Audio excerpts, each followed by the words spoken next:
kembali untuk belajar firman Tuhan di kesempatan sore hari ini. Namun terlebih dahulu kita masuk di dalam doa. Mari kita berdoa. Kami bersyukur kepadamu ya Tuhan atas segala kebaikan-Mu, sehingga di kesempatan ini kami mau belajar kebenaran firman-Mu. Tuhan, tolong kami untuk mengerti apa yang Tuhan ajarkan kepada kami lewat firman-Mu, sehingga firman-Mu boleh menjadi penuntun di dalam kehidupan kami. Engkau topang kami dengan tangan kasih-Mu untuk mengerti dan memahami apa yang hendak Engkau ajarkan kepada kami. Terima kasih Bapa di surga, waktu ini kami serahkan di dalam tangan-Mu. Pakai hamba-Mu di dalam mengajarkan kebenaran firman-Mu seturut dengan kehendak-Mu saja. Dan juga umat-Mu yang mau belajar firman-Mu, kiranya Engkau boleh memperlengkapi mereka dengan hikmat dan bijaksana. Terpujilah Engkau Bapa di dalam surga, di dalam Kristus Yesus. Waktu dan kesempatan ini kami letakkan. Amin. Mari Bapak Ibu jemaat yang dikasihi Tuhan, kita akan meneruskan belajar firman Tuhan di sore hari ini. Yang kita baca di dalam kitab 1 Timotius pasal 4 ayat 7 sampai dengan ayat yang ke-10. 1 Timotius pasal 4 ayat 7 sampai dengan ayat yang ke-10. Saya baca kepada kita ayat ini. Demikian firman Tuhan. Tetapi jauhilah takhayul dan dongeng nenek-nenek tua. Latihlah dirimu beribadah. Latihan badani terbatas gunanya, tetapi ibadah itu berguna dalam segala hal, karena mengandung janji, baik untuk hidup ini maupun untuk hidup yang akan datang. Perkataan ini benar dan patut diterima sepenuhnya. Itulah sebabnya kita berjerih payah dan berjuang, karena kita menaruh pengharapan kita kepada Allah yang hidup, Juru Selamat semua manusia, terutama mereka yang percaya. Demikian apa yang kita bisa pelajari melalui ayat-ayat yang diberikan ini kepada kita. Bapak Ibu jemaat yang dikasihi Tuhan, minggu lalu kita telah belajar tentang bagaimana kita harus bertumbuh di dalam ajaran yang sehat. Tentu ketika kita sudah bertumbuh di dalam ajaran yang sehat, maka aplikasinya, implikasinya dalam kehidupan kita harus nyata. Dan realita itu diwujudkan dengan bagaimana kita melaksanakan ibadah kita yang sungguh-sungguh. Nah, itulah tema kita pada sore hari ini, yaitu ibadah yang sesungguhnya. Jadi Bapak Ibu dan jemaat, kalau kita mengerti dan memahami arti ibadah, maka itulah menjadi satu pedoman bagi kita. Bagaimana kita melihat apakah kita ini benar-benar telah menunjukkan kehidupan yang benar di dalam Tuhan atau tidak. Jadi kalau kita perhatikan di dalam Kamus Besar Bahasa Indonesia, di mana arti ibadah dinyatakan sebagai apa? Bakti kepada Allah. Ya. Ibadah itu adalah bakti kepada Allah. Ya. Baktinya ini dinyatakan melalui apa? Yaitu didasari ketaatan mengerjakan perintahnya dan menjauhi larangannya. Ya. Jadi kalau kita melihat makna ibadah itu adalah sesuatu sikap bakti kita kepada Tuhan. Dan sikap bakti kita kepada Tuhan itu diwujudkan dengan cara apa? Di dalam ayat ini atau dalam pengertian ini, yaitu harus ada yang namanya ketaatan mengerjakan perintah Tuhan. Jadi kalau orang berkata saya beribadah kepada Tuhan, maka nyata melalui sikap ketaatannya kepada perintah Tuhan. Dan dikatakan lagi menjauhi larangannya. Ya. Jadi orang yang beribadah menurut Kamus Besar Bahasa Indonesia ini adalah sikap seseorang yang ditunjukkan di dalam ketaatan kepada perintah dan menjauhi larangan-larangan daripada Tuhan. Jadi kalau kita melihat di sini Bapak Ibu dan Saudara, ibadah itu tidak hanya menyangkut tentang bagaimana kita melaksanakan bakti kita setiap minggu. Bukan itu makna yang sesungguhnya.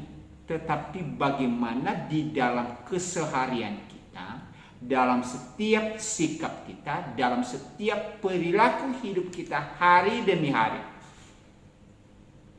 kita tujukan sebagai bakti kita kepada Tuhan. Nah, itu yang dinamakan ibadah. Kemudian kalau kita perhatikan di dalam Alkitab, ya, berdasarkan Alkitab, ya, arti ibadah itu kita coba lihat dalam konteks Perjanjian Lama. Ya.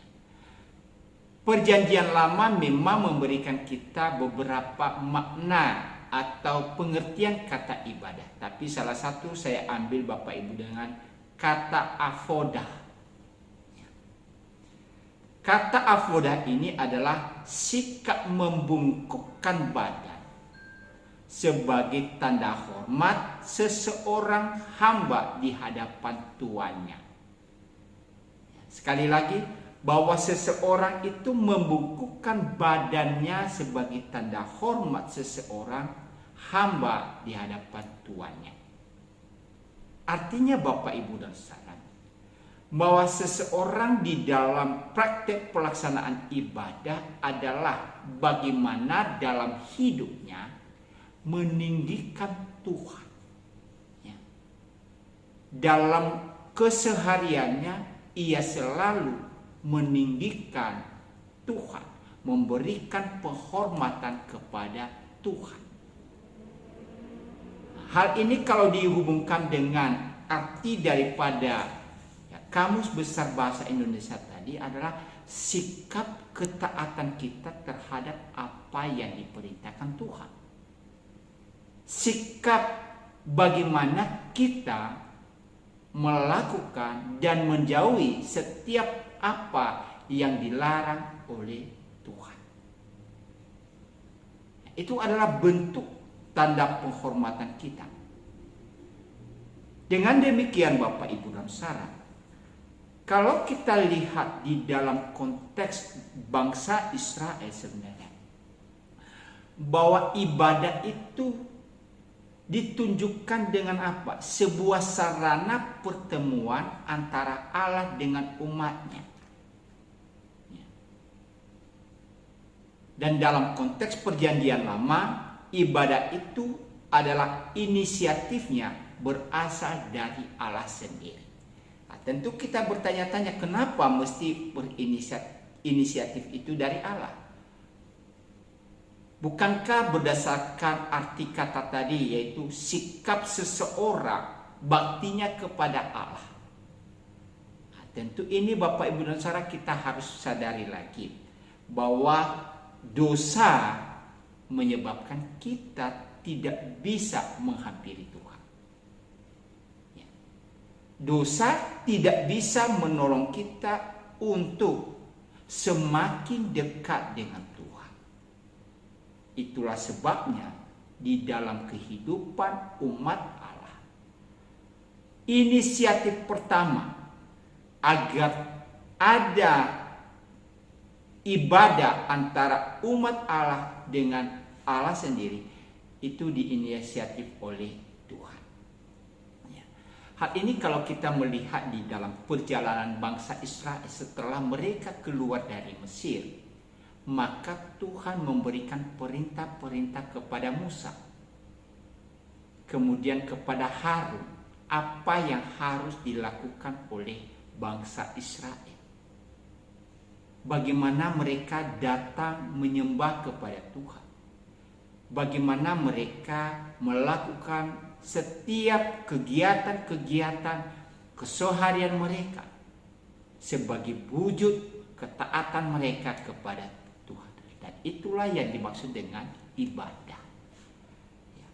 Bahwa lewat ibadah ini Bapak Ibu dan Saudara, umat Israel mengetahui maksud dan kehendak Allah dalam kehidupan mereka. Ya.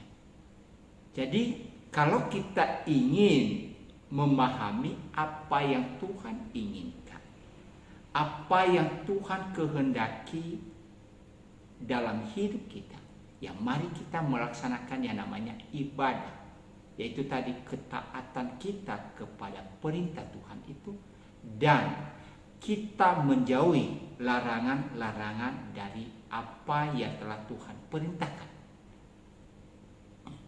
dengan senantiasa memberikan tanda penghormatan kita kepada Tuhan, meninggikan Tuhan dalam hidup kita.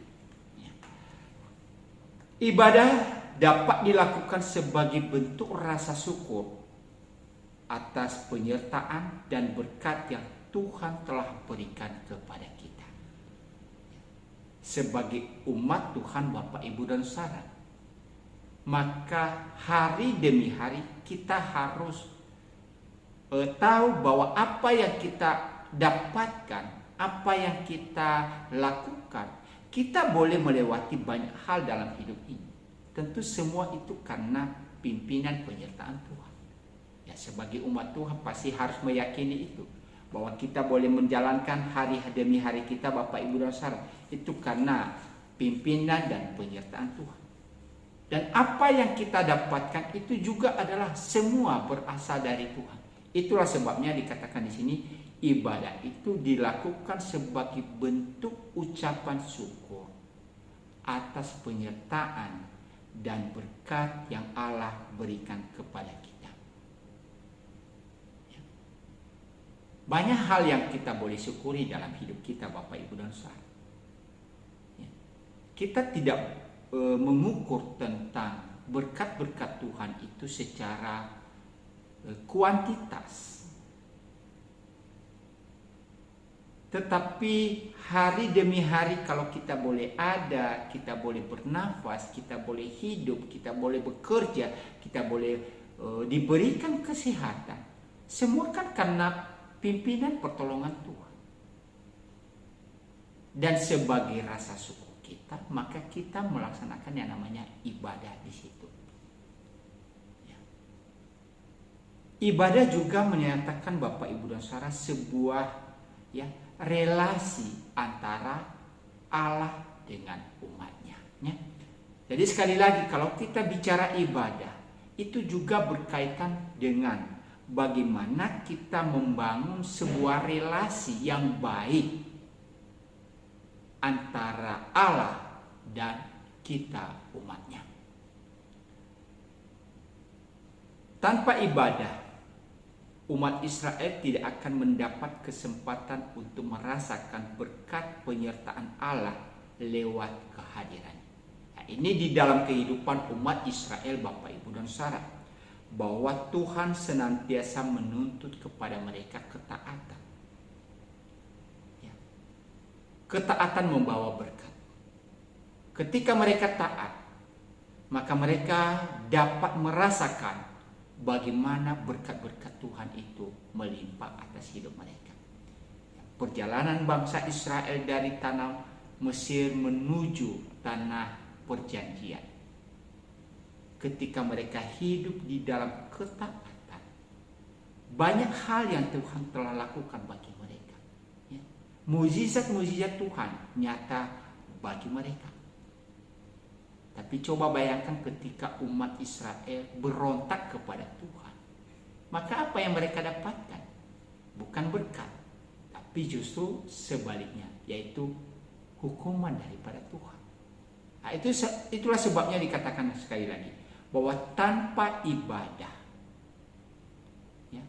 tanpa ketaatan kepada Allah, maka umat Israel tidak akan mendapat kesempatan untuk merasakan berkat penyertaan Allah lewat kehadirannya dalam kehidupan mereka. Maka itulah sebabnya, Bapak, Ibu, dan Saudara, sebagai umat Tuhan, kita selalu menyatakan ibadah kita hari lepas hari. Ini kalau kita perhatikan di dalam konteks perjanjian lama. Lalu bagaimana di dalam konteks perjanjian baru. Arti ibadah dalam perjanjian baru ini kita bisa ambil dari bahasa Yunani, yaitu latreia. Latreia itu memiliki arti apa? Pekerja, upahan, pelayan, dan mengabdi. Seseorang yang bekerja, seseorang yang diberikan upah, seseorang yang melakukan tugas pelayanan, seseorang yang memberikan diri untuk mengabdi kepada Tuhan. Nah, ini konteks ibadah dalam perjanjian baru. Kemudian Bapak Ibu dan Saudara, kata ini kemudian berkembang. Nah, itulah sebabnya kita mengenal istilah liturgia atau liturgi. Nah, ini adalah memiliki makna apa? Sikap tunduk serta mencium tangan sebagai tanda hormat dan tanda mengasihi. Tentu karena ini adalah tanda bakti kita kepada Tuhan, maka kalau kita kembali di dalam bagian ini, yaitu ada sebuah sikap tunduk. Ada sebuah sikap mencium tangan. Mencium tangan itu sebuah budaya, tanda penghormatan, tanda seseorang begitu mengasihi. Nah, itulah kalau kita perhatikan di dalam konteks perjanjian baru Bapak Ibu dan Saudara berkaitan dengan makna ibadah itu, yaitu seseorang harus bisa menunjukkan sikap taat, tunduk, hormat, dan juga mengasihi. Tentu dalam hal ini, kalau kita kembali kepada ibadah, maka ibadah adalah sebuah pelayanan yang dipersembahkan kepada Allah. Nah, sekali lagi bahwa sasaran yang menjadi objek daripada ibadah itu bukan kita, tetapi Allah. Yang menjadi sasaran penghormatan kita, yang menjadi sasaran kasih kita, yang menjadi sasaran kita harus tunduk itu kepada Allah. Karena yang kita lakukan itu adalah kepada Allah sebagai bentuk pelayanan kita kepada Allah. Maka kalau kita melihat di dalam ayat-ayat Alkitab Bapak Ibu dan Saudara, ibadah tidak hanya dalam arti ibadah di bait Allah atau di gereja, ya.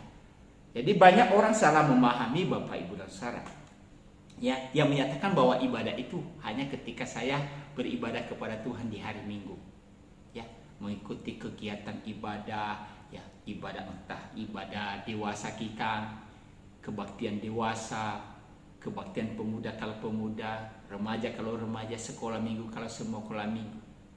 Nah, mereka menyatakan bahwa ini hanya ibadah di situ. Tapi sekali lagi, ini konsep yang sangat keliru, yang salah. Kenapa? Ibadah itu tidak dibatasi di dalam tempat. Ibadah itu tidak dibatasi di dalam waktu. Tapi ibadah itu menyangkut seluruh keberadaan kita hari demi hari. Entah apapun profesi kita Bapak Ibu dan Saudara, itu bisa dikategorikan ibadah, ya. Makan itu bisa ibadah. Minum itu bisa dikategorikan ibadah. Saya bekerja bisa dikategorikan ibadah. Sore ini saya mengajar firman Tuhan itu bisa dikategorikan ibadah. Bagaimana kita menyatakan ibadah? Ya kalau hal itu kita tujukan kepada Allah. Ibadah juga, sekali lagi, ini tidak dibatasi di dalam ruang, yaitu di dalam gereja, tetapi juga menyangkut pelayanan kita kepada sesama. Jadi pelayanan kita sekecil apapun kepada sesama kita, Bapak Ibu dan Saudara, itu sudah dikategorikan ibadah. Kita ambil contoh di dalam Lukas pasal 10 ayat 25. Lukas 10 ayat yang ke-25. Saya baca kepada kita, Bapak Ibu dan Saudara, ayat ini. Pada suatu kali berdirilah seorang ahli Taurat untuk mencoba Yesus. Katanya, "Guru, apa yang harus kuperbuat untuk memperoleh hidup yang kekal?" Jadi ada sebuah pertanyaan dari seorang ahli Taurat di sini. Bagaimana ia bisa mendapatkan kehidupan yang kekal? Dalam konsep berpikir dia, Bapak Ibu dan Saudara, yaitu ibadahnya kepada Allah seperti apa? Kemudian Tuhan Yesus menjawab kepada orang ini. Kalau kita baca di dalam ayat 26 sampai 27, jawab Yesus kepadanya, "Apa yang tertulis dalam hukum Taurat, apa yang kau baca di sana?" Jawab orang itu, "Kasihilah Tuhan Allahmu dengan segenap hatimu, dan dengan segenap jiwamu, dan dengan segenap kekuatanmu, dan dengan segenap akal budimu, dan kasihilah sesamamu manusia seperti dirimu sendiri." Ayat 28, kata Yesus kepadanya, "Jawabmu itu benar. Perbuatlah demikian, maka engkau akan hidup." Jadi kalau kita perhatikan di sini dari dua percakapan antara ahli Taurat ini dengan Tuhan Yesus, maka kita bisa melihat tentang makna ibadah yang Tuhan Yesus nyatakan ini apa? Tidak hanya bicara relasi antara manusia dengan Tuhan, tetapi juga relasi antara manusia dengan sesamanya. Tuhan berkata, "Kasihilah Tuhan Allahmu dengan segenap hati." Ia juga berkata, "Kasihilah sesamamu manusia seperti dirimu sendiri." Kalau kita mengasihi Tuhan dengan segenap hati, kita juga perlu mengasihi sesama kita dengan segenap hati. Kalau kita mengasihi Tuhan itu dengan segala kekuatan kita, segala akal budi, kita juga melakukan itu kepada sesama kita. Itulah kita baru dinyatakan melaksanakan ibadah yang sesungguhnya. Sekali lagi Bapak Ibu dan Saudara, saya garis bawahi di sini, ibadah itu tidak dibatasi tempat. Jadi jangan kita salah memahami, ibadah itu hanya menyangkut ketika kita datang kepada Tuhan di dalam ibadah mingguan. Tidak. Dalam setiap apa yang kita lakukan hari lepas hari. Itu yang dikatakan dengan ibadah. Itulah sebabnya kalau kita kembali di dalam konteks yang dinyatakan Rasul Paulus kepada Timotius di dalam hal ini, di mana Rasul Paulus mengingatkan anak rohaninya Timotius untuk melaksanakan ibadah yang benar. Ayat 7. Kalau kita baca tadi di dalam ayat 7. Sekali lagi saya baca kepada kita ayat 7. "Tetapi jauhilah takhayul dan dongeng nenek-nenek tua.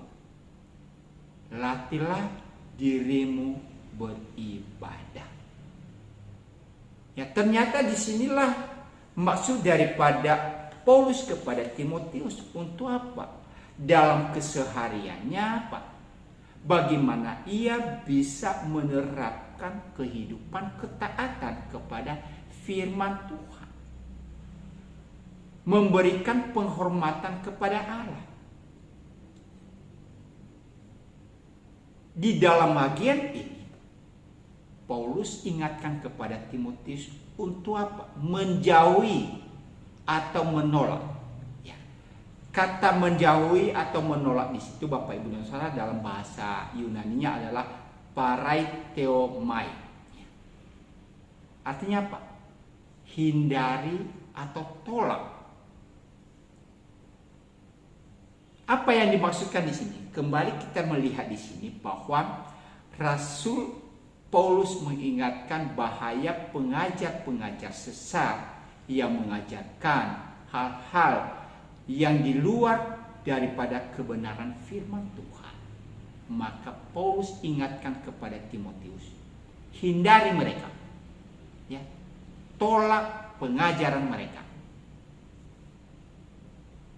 hentikan pengajaran-pengajaran yang menyesatkan itu, karena ini sangat berbahaya di dalam kehidupan jemaat. Itulah sebabnya jauhilah, tolaklah. Nah, apa yang diajarkan di situ?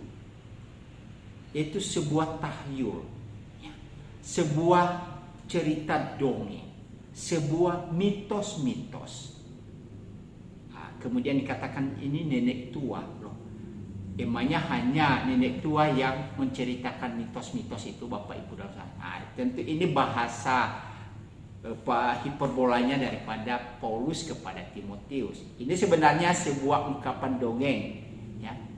Nenek tua dipakai pada waktu itu untuk mengejek pidato daripada filsafat atau falsafah orang Yunani, ya, yang tidak memiliki bobot, yaitu apa?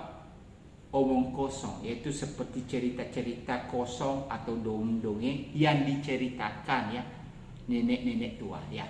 Kita ambil contoh misalkan ketika seorang anak kecil agar dia bisa tidur, lalu neneknya menceritakan dongeng-dongeng, cerita-cerita yang merupakan cerita ya khayalan, mitos dan lain sebagainya. Ya hal-hal itu begitu dipercaya. Jadi Bapak Ibu dan Saudara, disinilah Paulus mengingatkan kepada Timotius agar hal-hal yang sifatnya seperti itu, pengajaran-pengajaran yang menyesatkan itu harus apa? Ditolak, dihindari, ya. Jadi di dalam ayat ini dikatakan tadi apa? Jauhilah. Ya, jangan kompromi dengan ajaran-ajaran yang menyesatkan itu. Dan bagaimana tidak kompromi dengan hal itu? Maka Rasul Paulus ingatkan supaya Timotius melatih diri dalam beribadah. Ayat 7 tadi dikatakan apa? Ayat 7 bagian, latihlah dirimu beribadah, ya. Jadi hindari hal-hal yang sifatnya tahyul, yang tidak mengarahkan kepada Allah. Hindari mitos-mitos yang tidak membawa orang dalam memahami tentang Tuhan. Hal-hal yang tidak suci itu harus ditolak. Tapi Timotius diajarkan untuk apa? Melatih dirinya untuk beribadah. Nah, tentu di sini Bapak Ibu dan Saudara, kenapa perlu berlatih diri dalam ibadah? Melatih diri di dalam ketaatan, melatih diri di dalam menghindari atau menjauhi hal-hal yang tidak diperkenankan oleh Tuhan. Ya. Memang kalau kata yang digunakan di sini adalah kata gimnaso. Ya, ini berkaitan dengan bahasa olahraga, ya, gimnastik. Kata ini bicara tentang latihan fisik yang dilakukan sebagai apa? Sebuah persiapan untuk perlombaan. Namun kata ini Paulus gunakan juga dalam pengertian rohani. Maknanya apa Bapak Ibu dan Saudara? Agar seorang percaya dapat memiliki penguasaan diri dalam hidup mereka, maka itu perlu dilatih, ya, perlu penguasaan diri. Ketaatan itu perlu dilatih. Bagaimana kita bisa tidak dipengaruhi oleh keinginan-keinginan daging itu juga perlu dilatih. Bagaimana kita bisa menunjukkan sikap ketundukan kita juga perlu dilatih. Dan kata ini adalah sifatnya apa? Tidak hanya berhenti 1 kali, 2 kali, tetapi apa? Terus menerus dalam hidup ini. Artinya apa? Tiada batasan waktu. Untuk beribadah tadi, ya sekali lagi, ibadah itu tidak menyangkut tentang batasan atau batasan tempat. Jadi dalam keseharian kita lakukan itu. Maka perlu penguasaan diri, perlu kita melatih diri di dalam hal ini. Oleh karena apa Bapak Ibu dan Saudara? Kalau kita membaca di dalam Roma pasal 7 ayat 21, ya.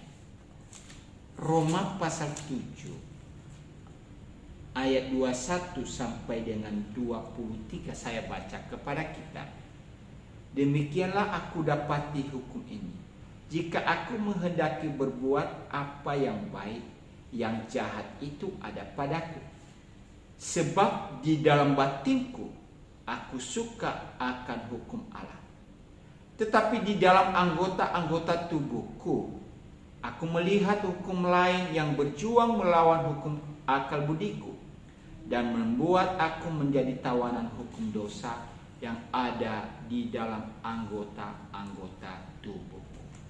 Nah, di sini Rasul Paulus mengingatkan ya pentingnya melatih diri di dalam ibadah itu. Oleh karena apa? Kedagingan kita, keinginan jasmani kita, kedagingan kita itu selalu mau melawan kehendak Allah dan menjauhi Allah. Ya. Paulus berkata, aku ingin melakukan yang baik, tapi yang nyata adalah bukan yang baik, justru yang jahat. Ia menyadari bahwa di dalam hidupnya yang sudah dikuasai oleh kedagingan itu, maka yang akan muncul, yang akan tampil adalah hal-hal yang sifatnya kedagingan.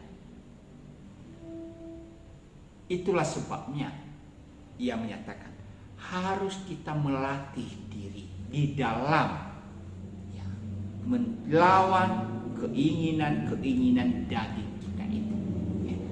Timotius didorong untuk selalu melawan pengaruh kedagingan tersebut dan benar-benar mengabdi kepada Allah serta memberi diri pada proses pembentukan daripada Tuhan. Ya. Sekali lagi, sikap ketaatan itu bukan hal yang mudah. Ya. Sikap ketundukan itu bukan hal yang gampang untuk kita lakukan. Faktor-faktor kedagingan yang ada pada diri kita sangat mempengaruhi sikap dan tindakan kita. Faktor-faktor yang ada karena pengaruh dosa sangat memberikan dampak yang luar biasa dalam kehidupan kita.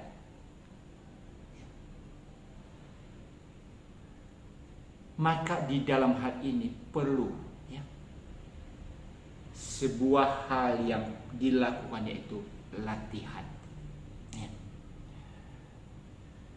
yang dilakukan secara terus-menerus.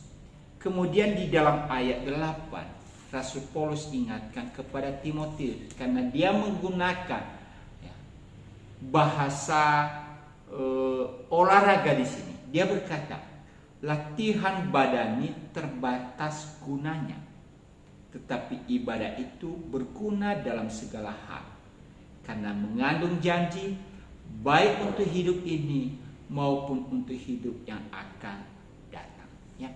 Seorang yang mengikuti lomba, maka dia akan melatih dirinya, secara fisik dia akan ya, berolahraga, melatih badannya supaya otot-ototnya bisa kekar dan lain sebagainya. Tetapi dikatakan di sini ada batasannya. Ya, kita bisa melihat para olahragawan Bapak Ibu dan Saudara. ketika ada kejuaraan mereka akan bisa berlatih dengan keras. Tapi ketika kejuaraan lewat, latihan mereka bukan seketat ketika mereka mengikuti kejuaraan. Mereka bisa santai. Bahkan ketika masanya mereka sudah pensiun, maka mereka mungkin tidak lagi berlatih dengan segiat-giatnya. Ya, makanya Paulus berkata di sini bahwa latihan badannya ini terbatas. Tapi bagaimana di dalam ibadah kita? Nah, ini tidak ada batasannya. Ini harus terus dilakukan. Kenapa? Tadi dikatakan karena ada janji baik untuk kehidupan sekarang maupun untuk masa yang akan datang. Apa yang dimaksudkan hidup sekarang ini Bapak Ibu dan Saudara adalah sebagai orang percaya kita selalu diperhatikan oleh orang-orang yang ada di sekitar kita. Maka kita harus bisa menunjukkan kehidupan sebagai umat Allah yang bisa memberikan contoh dan garam di tengah-tengah dunia ini. Lalu janji yang akan datang itu adalah apa? Ya, ini berkaitan dengan kehidupan kekal. Sebagai bukti bahwa kita telah menerima janji keselamatan itu, maka kita harus nyatakan dalam hidup sehari-hari. Nah, tentu ini juga berkaitan dengan yang apa yang kita pelajari di minggu lalu, yaitu bahayanya jajaran ajaran yang sesat, di mana mereka melarang orang untuk menikah, melarang orang untuk makan makanan tertentu. Kita sudah belajar bahwa pernikahan itu bukan hal yang salah. Pernikahan adalah sesuatu hal yang memang diamanatkan oleh Tuhan dengan aturan-aturan yang telah Tuhan tetapkan. Demikian dengan hal makanan, bahwa apa yang telah Tuhan ciptakan itu halal untuk dimakan. Segala sesuatu itu tidak ada yang haram. Kita boleh menikmatinya. Nah, yang haramnya itu bukan apa yang masuk kata Tuhan Yesus, tapi apa yang keluar dari dalam hati kita. Ya. Disinilah Rasul Paulus mengingatkan bahwa ibadah itu berguna dalam segala hal. Artinya apa Bapak Ibu dan Saudara? Bahwa ibadahnya itu adalah sifatnya terus menerus dan selalu memberikan manfaat. Beribadah akan mendatangkan manfaat sepanjang umur kita, karena mengandung janji baik untuk hidup ini maupun untuk hidup yang akan datang. Tadi ketika kita bicara tentang manfaat ibadah yang mendatangkan berkat, ya, ketaatan kita terhadap firman Allah, maka kita akan menikmati berkat melalui ketaatan kita terhadap firman Allah. Bukan hanya bicara untuk masa yang akan datang, tetapi juga untuk hal-hal yang hari ini Bapak Ibu dan Saudara. Bagaimana kita melaksanakan kasih, maka kita akan mendapatkan manfaatnya untuk sekarang ini juga. Ya, kalau Tuhan Yesus katakan tadi kepada ahli Taurat itu, kasihilah sesamamu manusia. Nah, kita bisa mendapatkan berkat manfaat daripada itu untuk hari ini.